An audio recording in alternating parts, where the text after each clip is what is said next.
Thanks. I love you. I love you. At first, I love you, and I love you.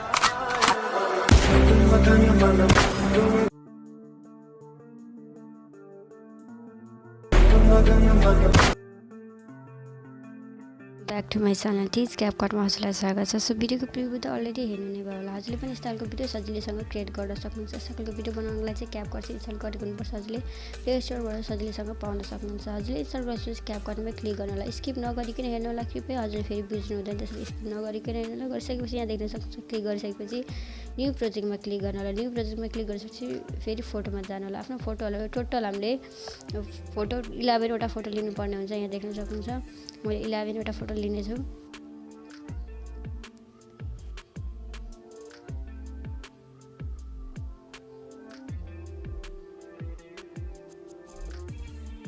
So गरिसकेपछि select गरिसकेपछि 11 total 11 photo select गरिसकेपछि फेरि हामीले add अप्सनमा click गर्नु होला।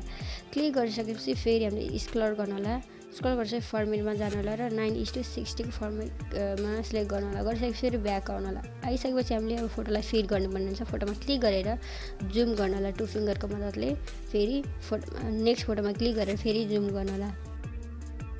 सरी गाइज, फेरि नेक्स्ट फोटोमा क्लिक गरेर फेरि जुम गर्नु होला। फेरि नेक्स्ट फोटोमा क्लिक गरेर यसरी जुम गर्नु होला। फेरि नेक्स्ट फोटोमा क्लिक गरेर फेरि 2 फिङ्गरको मद्दतले जुम गर्नु होला। स्क्रिनमा फिट गर्नु होला। फेरि यसरी फिट गर्नु होला। फेरि नेक्स्ट फोटोलाई पनि यसरी फिट गर्नु होला।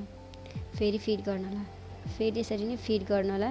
सो अल फोटोलाई हामीले फिट गर्नेछ यसरी नै।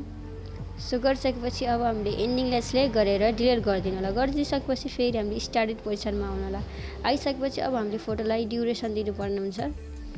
हाम्रो फर्स्ट फोटोको ड्युरेसन रहेको छ 5.4 सेकेन्ड रहेको छ।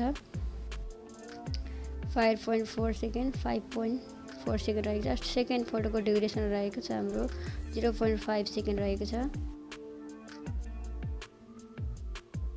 र थर्ड फोटोको ड्युरेसन रहेको छ हाम्रो 0.6 सेकेन्ड रहेको छ। र फोर्थ फोटोको ड्युरेसन रहेको छ हाम्रो 1.5 सेकेन्ड रहेको छ। र त्यसै गरी हाम्रो 5 नम्बर फोटोको ड्युरेसन रहेको छ 1.4 सेकेन्ड रहेको छ।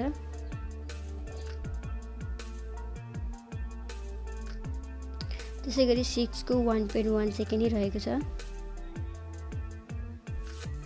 र त्यसै गरी 7 को 0.4 सेकेन्ड रहेको छ। सो जुम गर्नलाई भएन भने।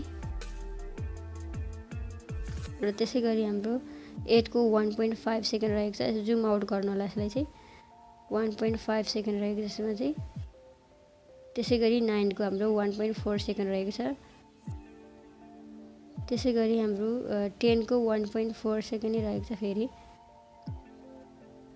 त्यसै गरी 11 को हाम्रो 1.1 सेकेन्ड रहेको छ। सो गरिसके फेरि स्टार्टेड पोजिसनमा होला। हामीले अब एनिमेसन एड गर्नुपर्ने हुन्छ। एनिमेसन एड गर्नको लागि फर्स्ट फोटोमा क्लिक गर्नु होला। एनिमेसनमा क्लिक गर्नु होला। कम्बोमा जानु होला र हामीले फर्स्ट फोटोलाई बाइसेक्ट 2 भन्ने एनिमेसन दिनेछ। यसरी स्क्रल गर्नु होला र बाइसेक्ट 2 भन्ने एनिमेसन खोज्नु होला। यहाँ रहेको छ मेरो यो भन्ने ठाउँमा। यहाँनिर बाइसेक्ट 2 मा क्लिक गरेर राइट गरिदिनु होला। फेरि हामीले नेक्स्ट फोटोलाई पनि बाइसेक्ट 2 नै दिनुपर्ने हुन्छ। यहाँ देख्न सक्नुहुन्छ। फेरि नेक्स्ट फोटोमा क्लिक गरेर फेरि एनिमेसनमा क्लिक गर्नु होला। फेरि कोम्बोमा जानु होला। फेरि स्क्रल गर्नु होला यसरी नै र बाइसेक्ट 2 भन्ने एनिमेसन खोज्नु होला। यहाँ रहेको छ मेरो बाइसेक्ट 2। नेक्स्ट फोटोलाई पनि हामीले बाइसेक्ट 2 भन्ने एनिमेसन नै दिनुपर्ने हुन्छ। थर्ड नम्बर फोटोलाई पनि 1 नम्बर फोटोलाई पनि बाइसेक्ट 2, 2 नम्बर फोटोलाई पनि बाइसेक्ट 2, 3 नम्बरमा पनि बाइसेक्ट 2 नै दिनेछौँ। र हामीले अल फोटोलाई हामीले अब पेन्डुलम 1 दिनुपर्ने हुन्छ।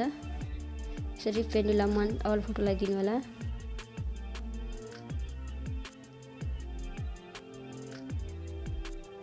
सो अरू सबै फोटोलाई हामीले पेन्डुलम 1 नै दिनु होला।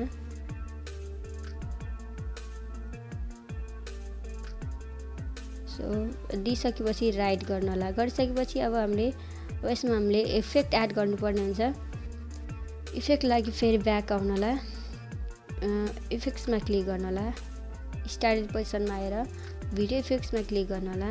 क्लिक गरिसकेपछि अब हामीले इफेक्ट्स दिनको लागि स्क्रल गर्नु होला। स्क्रल गरिसकेपछि यहाँनिर पार्टी D3D मा मोडमा क्लिक सिधै मोडमा जानु होला। गइसकेपछि मेटर इफेक्टमा क्लिक गर्नु होला। क्लिक गरेपछि राइट गर्नु होला। गरिसकेपछि फेरि हामीले यसलाई सेट गर्नुपर्ने छ। यसरी ट्रिम गर्दै सेट गर्नु होला, जुम आउट गर्नु होला र ट्रिम गर्दै फेरि जुम गर्नु होला, ट्रिम गर्दै सेट गर्नुपर्ने हुन्छ। हामीले फेरि यसलाई कपीको अप्सनमा क्लिक गरेर कपी गर्नु होला र यसलाई फेरि ट्रिम गर्दै फोटोमा सेट गर्नु होला। सो 1 2 3 यसै गर्दै फेरि हामीले कपी गर्नेछ। फेरि यसलाई नि कपी गरेर फेरि ट्रिम गर्दै मिलाउनेछौँ। फेरि कपी गर्दै फेरि ट्रिम गर्दै फेरि कपी गर्दै फेरि ट्रिम गर्दै मिलाउनेछौँ।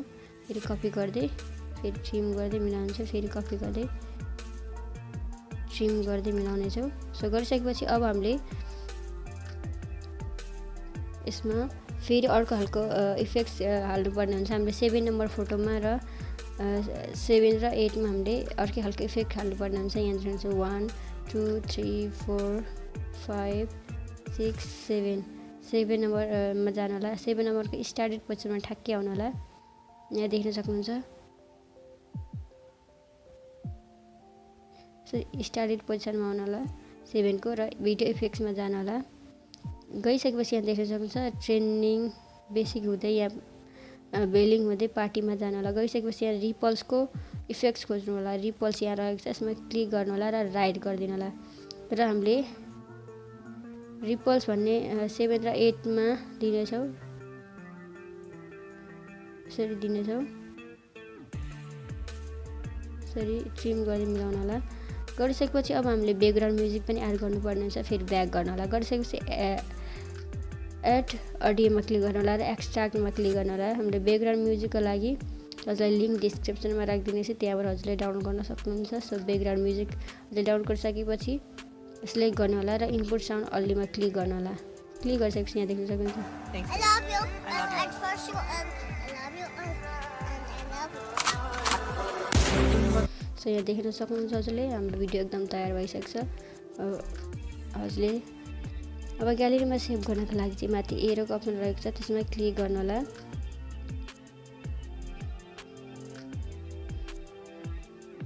सो माथि एरोको अप्सनमा ग्यालेरीमा सेभ गर्नको लागि क्लिक गर्नु होला। Thank you so much. Next भिडियोमा भेटौँला अब हामी।